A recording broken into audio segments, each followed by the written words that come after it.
YS Jaganmohan Reddy గారు mass leader. కొంతమందికి నచ్చదు, కొంతమంది ఒప్పుకోరు. జగన్ గారు ఏ రాష్ట్రానికి వెళ్ళినా ఎక్కడికి వెళ్ళినా కూడా క్రేజ్ ఓ రేంజ్లో ఉంటుంది. ఆ రేంజు ఆ క్రేజ్ తట్టుకోలేక కొంతమంది దాన్ని వేరే రకంగా చెప్పేటువంటి ప్రయత్నం చేస్తూ ఉంటారు. ఇప్పుడు అదే జరుగుతూ ఉంది.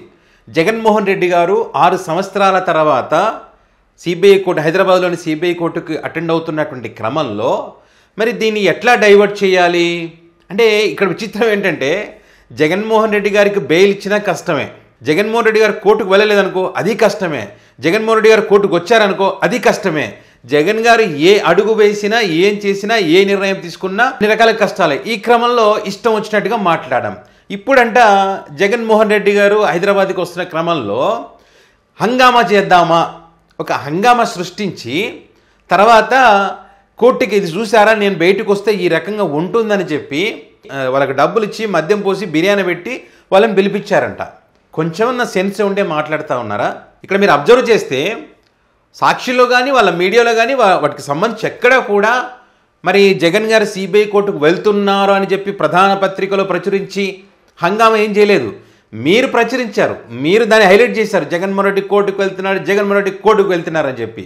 సో ఆ క్రమంలో జగన్ గారు హైదరాబాద్ వస్తున్నారంట అని చెప్పి తెలంగాణ రాష్ట్రంలో జగన్ గారికి ఉన్నటువంటి అభిమానులంతా కూడా మరి బేగంపేట్ ఎయిర్పోర్ట్కి భారీగా చేరుకున్నారు. అంటే ఇక్కడ అఫీషియల్గా చెప్పకపోయినా కూడా ఈ రేంజ్లో పబ్లిక్ వస్తూ ఉన్నారు. సో అది జగన్ గారికి ఉన్న క్రేజ్. సో మొన్నటిదాకా మన జగన్ కోర్టుకు రాడు అన్నాం, కోర్టుకు వెళ్తున్నాడు కాబట్టి ఇక్కడ ఏం చేయాలి, ఏదో చేయబోతున్నాడు అని చెప్పి మళ్ళీ న్యాయ వ్యవస్థలను నాశనం చేయడానికి కుట్రలు చేస్తున్నాడని చెప్పే ప్రయత్నం చేస్తున్నారు మళ్ళీ. అండ్ ఇంకొకటి ఏమంటారు, ఇక్కడ జగన్మోహన్ రెడ్డి షెడ్యూల్ పెడతాడా కోర్టుకి, ఈ టైంకి పోయి ఈ టైంకి వస్తాను షెడ్యూల్ పెడతారంటే కొంచెం అన్న అంటే వీళ్ళు చదువుకున్నారో చదువుకోలేదో, మరి ఎట్లా జర్నలిస్టులు అయినారో, మరి ఎట్లా వార్తలు రాస్తారో, ఎట్లా డిబేట్ పెడతారో నాకైతే అర్థం కాదు. ఆయన ముఖ్యమంత్రిగా పనిచేశారు, Z+ కేటగిరీ సెక్యూరిటీ కలిగినటువంటి వ్యక్తి. అలాంటి వ్యక్తి యొక్క షెడ్యూల్ వస్తుందా రాదా? ఖచ్చితంగా షెడ్యూల్ ఇవ్వాలి. దేనికోసం ఇవ్వాలి? సెక్యూరిటీ కోసం, పోలీసు వాళ్ళ కోసం.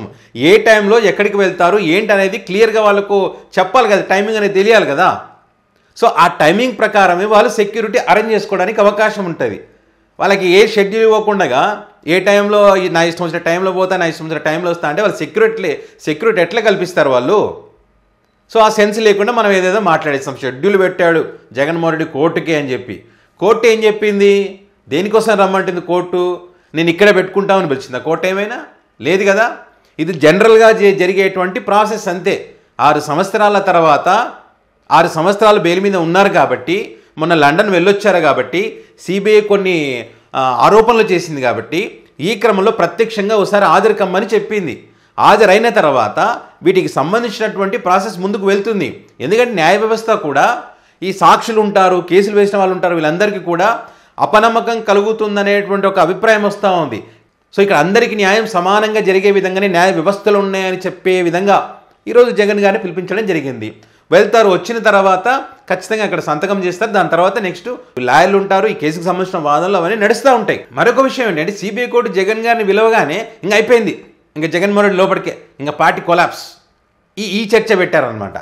మాజీ న్యాయమూర్తులు కానీ సీనియర్ న్యాయవాదులు కానీ చెప్తున్నది ఏంటి, ఈ కేసుకు సంబంధించి జగన్మోహన్ రెడ్డి ప్రత్యక్షంగా లేడు అని ఆయన దీంట్లో విచారణ చేసినటువంటి అధికారులే అనేక విషయాలు చెప్పారు ఇక్కడ. సో అధికారంలో ఉండి సంతకాలు పెట్టినటువంటి వాళ్ళకి ఇది లేదు. ఫర్ ఎగ్జాంపుల్ చంద్రబాబు నాయుడు గారి కేసులు, స్కిల్ డెవలప్మెంట్ కేసు కానీ, ఆ తర్వాత ఓటుకు నోటుకు వ్యవహారానికి సంబంధించి కానీ బలమైనటువంటి ఆధారాలు ఉంటే కూడా మరి మోక్షం లేనటువంటి పరిస్థితి. మరి జగన్మోహన్ రెడ్డికి సంబంధం లేనటువంటి విషయము సబితా ఇంద్రారెడ్డి గారి మధ్య చెప్పారు, అనేక మంది చెప్తా ఉన్నారు. సో ఒక్కొక్క దీంట్లో కేసుల నుంచి అందరూ అంటే ఒక్కొక్క కేసు వీగిపోతున్న పరిస్థితి ఉన్నది. సో ఏమీ లేదు ఇక్కడ, అన్నీ కూడా న్యాయబద్ధంగా చట్టబద్ధంగా అన్నీ ఉన్నాయి. ఇక్కడ వీళ్ళకి షేర్లు రావడం కానీ అవన్నీ కూడా చాలా క్లియర్గా ఉన్నాయి, ట్యాక్సులు కట్టడం కూడా ఉన్నాయి. అంతే. దీన్ని పెద్దగా చేసేసి అసలుగా భూగోళం బద్దలైపోయింది, ఇంకా అయిపోయింది జగన్మోహన్ రెడ్డి పని అని చెప్పి. ఏమైనా దేశం కోసం పోరాడిన వ్యక్తి జగన్మోహన్ రెడ్డి వస్తే ఇంతమంది రావాలా అంటే అందరూ మరి చంద్రబాబు, లోకేష్, పవన్ కళ్యాణ్ వీళ్ళంతా స్వతంత్ర కోసం పోరాడినారా? వాళ్ళ కోసం పబ్లిక్ వచ్చినప్పుడు ఈ మాట అంటావా మనము? ఆ మాట అనం. అని ఇంకో విచిత్రం ఏంటంటే చంద్రబాబు నాయుడు గారి మీద కేసులు లేమన్నట్టు ఏపీఎన్ వెంకటకృష్ణ ఏం చెప్తాడు, ఇన్ని సంవత్సరాలుగా న్యాయ వ్యవస్థను బురిడి కొట్టిస్తూ కోర్టుకు హాజరు కాకుండా మళ్ళీ ఇప్పుడు హంగామా సృష్టించడం కోసం ఇట్లా రకరకాలుగా చెప్పుకుంటూ వస్తున్నాడు ఆయన. మరి మన సీఎం గారి గురించి, మన చంద్రబాబు గారి గురించి చెప్పాలి కదయ్యా. 22 కేసుల్లో స్టే తెచ్చుకున్నారు. మరి స్కిల్ డెవలప్మెంట్ కేసులో అన్ని ఆధారాలు దొరికినాయి, లిక్కర్కి సంబంధించి కూడా ఆధారాలు దొరికినాయి. మరి బెయిల్ మీద ఉన్నటువంటి పరిస్థితి ఉంది కదా. మరి లాస్ట్ అరెస్ట్ అయినప్పుడు చంద్రబాబు నాయుడు గారు ఏ దాంట్లో బెయిల్ ఏం చెప్పి బెయిల్ మీద వచ్చారో తెలుసు కదా మనకు. మరి అవన్నీ కూడా చెప్పాలి కదా. మరి ఆయన మరి కోర్టుకు పోకుండా ఉన్నారు కదా. ముఖ్యమంత్రి అయినంత మాత్రాన, మాజీ ముఖ్యమంత్రి అయినంత మాత్రాన కోర్టుకు పోకుండా ఉన్నట్టు సరిపోతుందంటే మరి ఆయన ఎందుకు కోర్టుకు పోవట్లేదు? కోర్టుకు ఎందుకు పోవట్లేదు? బెయిల్ మీద ఉన్నాడు కదా. ఆయన బెయిల్ మీద ఉన్న వ్యక్తే, ఒక జగన్మోహన్ రెడ్డే కాదు. ఇవన్నీ వాస్తవాలు పెట్టుకొని ఒక సైడే మాట్లాడి మనం ఒక్కరినే జాకిలు పెట్టి లేపుతామంటే ఎట్లా? ఇటు సైడ్ వాస్తవాలు కూడా చెప్పాలి కదా. అది చెప్పడం చేత కానప్పుడు సైలెంట్గా ఉండాలి. మళ్ళీ దాన్ని డైవర్ట్ చేయడం కోసం ఇట్లా రకరకాల ప్రయత్నాలు. పబ్లిక్ లేరంటారు, పబ్లిక్ ఉన్నారంటారు, మళ్ళీ డబ్బులు ఇచ్చారంటారు, అన్నీ మీరే చెప్పేస్తారు. ఒకసారి చూడండి, డబ్బులు ఇస్తే వచ్చిన పబ్లికా, అభిమానంతో వచ్చిన పబ్లికా ఈజీగా అర్థమైపోతుంది. ఇప్పుడు వాళ్ళు పిలిపిస్తారు కొన్ని దానిలకి, డబ్బులు ఇచ్చిన వాళ్ళైతే ప్లక్కార్డ్ పట్టుకొని నిలబెడతారు. అభిమానంతో వచ్చినవాడు మనస్ఫూర్తిగా ఆహ్వానిస్తాడు, మనస్ఫూర్తిగా అక్కడ జైలు కొడతాడు. ఇప్పుడు అదే కదా అక్కడ జరుగుతున్నది. ఒక్కసారి మీరు వీడియో క్లిప్పింగ్ చూడండి.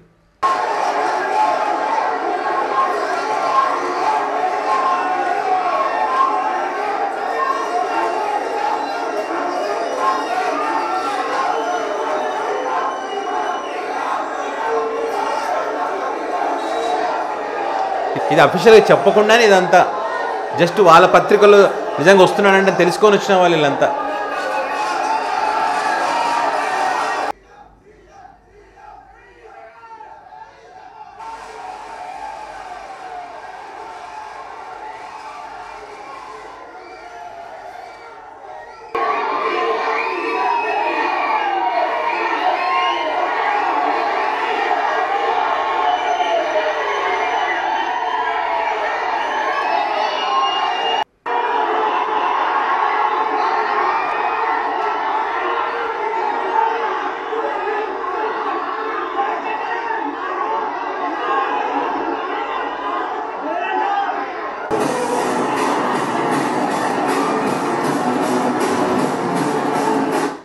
సో ఇది హైదరాబాద్లోని సిబిఐ కోర్టుకు జగన్ గారు వస్తున్న క్రమంలో మరి స్వచ్ఛందంగా అభిమానులు అక్కడికి చేరుకున్నారు.